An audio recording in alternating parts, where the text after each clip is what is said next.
Okay, we are going to go through the prelim paper, prelim 2, 2015, paper 2.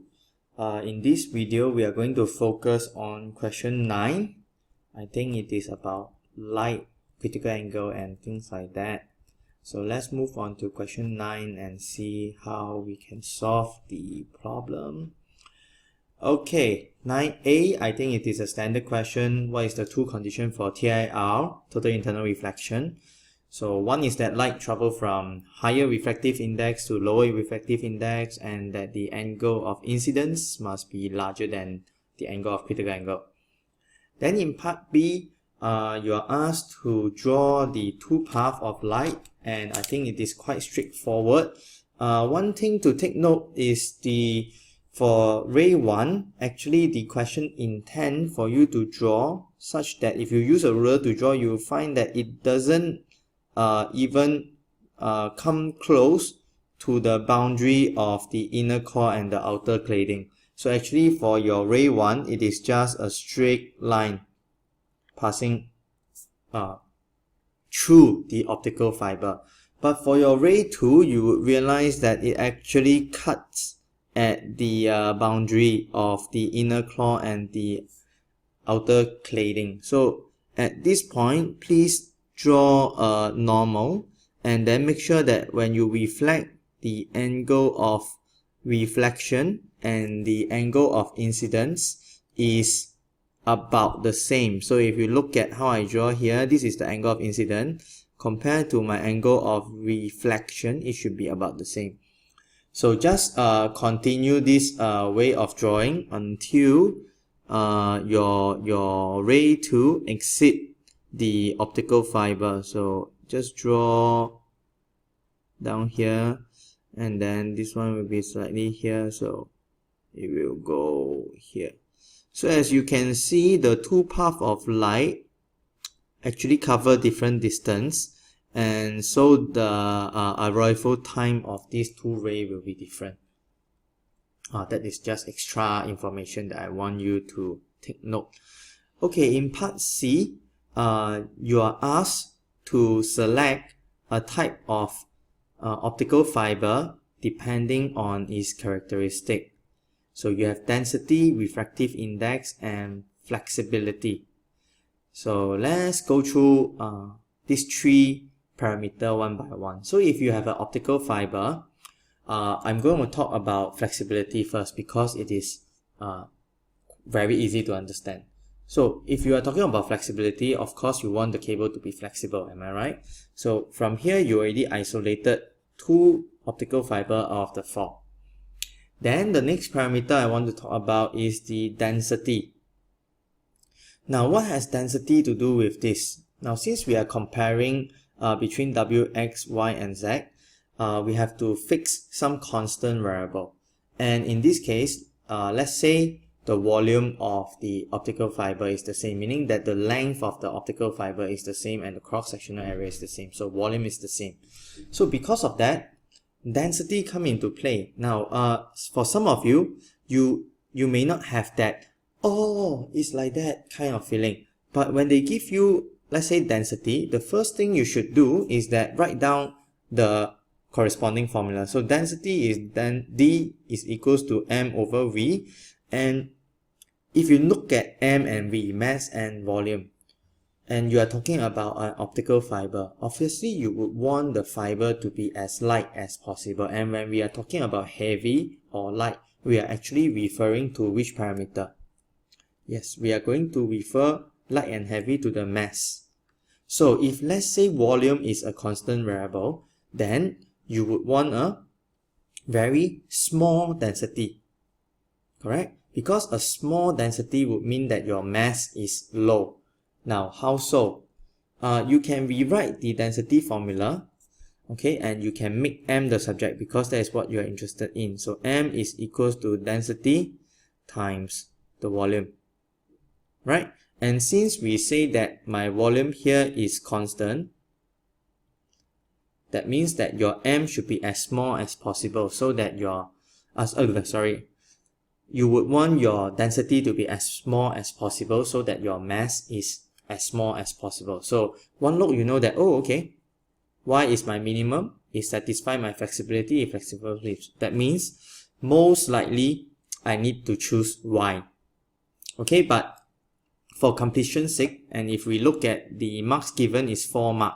So 4 mark, you know that I have to argue in terms of density, I have to argue in terms of flexibility, and I also need to argue in terms of refractive index.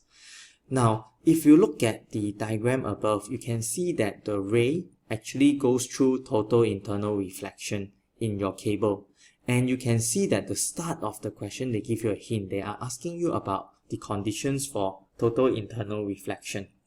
So you know that in optical fiber, you need total internal reflection. And one of the conditions for total internal reflection is that the light must be going from a higher refractive index to a lower refractive index. And they tell you that the outer cladding is 1.45, meaning what? If you look at here, I will just draw it out.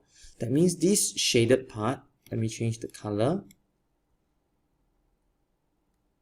That means this shaded part has an index of 1.45, meaning what? Meaning the core inside here must have an index that is greater than 1.45 in order for your total internal reflection to happen.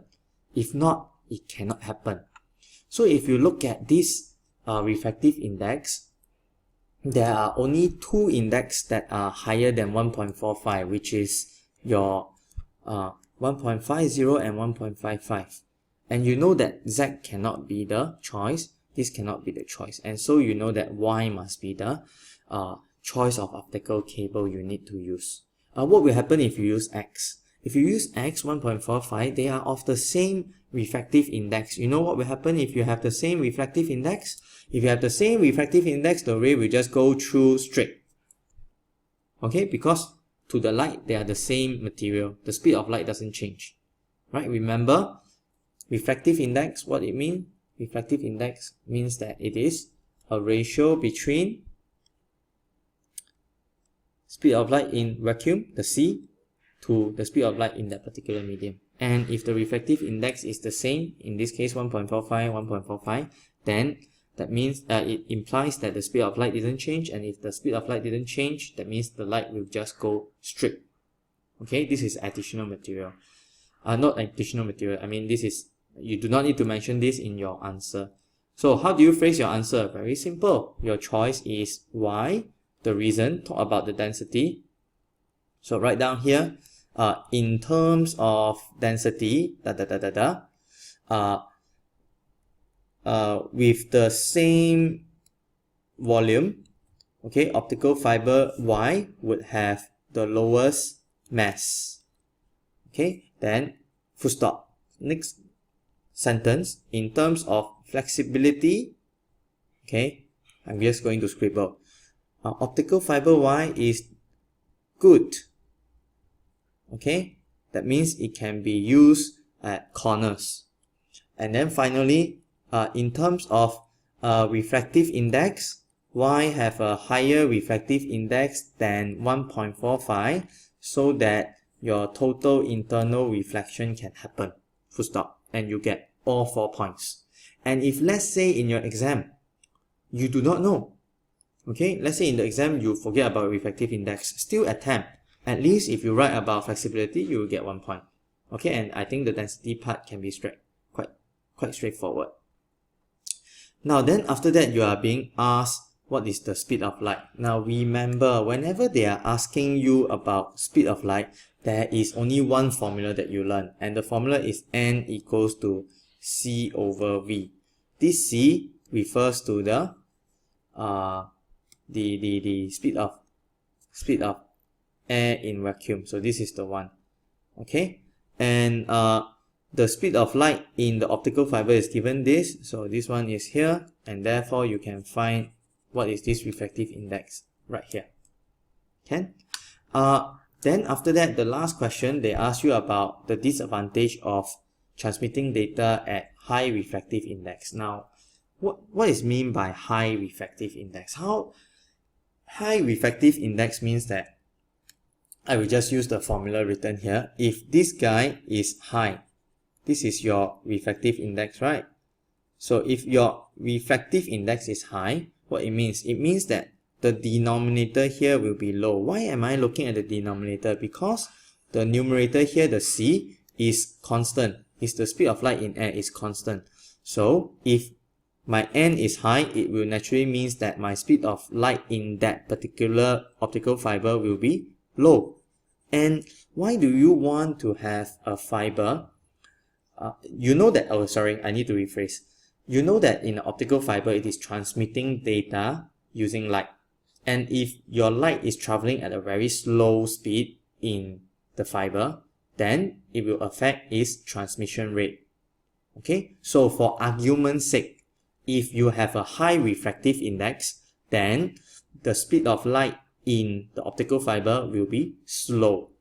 And because the speed of light in the optical fiber is slow, the transmission rate of data will also be slow. Full stop. That will be the answer. Now, on top of that, you must also understand that this is an exam. So I know that most likely Alfred will ask, hey, even at 1% of the speed of light, it is still freaking fast. Yes, I agree with you. 3 times 10 to the power of 8 meter per second, even if you take away 2 zeros from it, is still 3 times 10 to the power of 6 meter per second. The width of Singapore, I think, is less than that. Okay, so for argument's sake, for the sake of the examination, we are asking you this question. But of course, practically, the significance is not there. Okay, even though you have a high refractive index, the speed of light is very, very fast. You won't notice the difference. Okay, so thank you. That's all.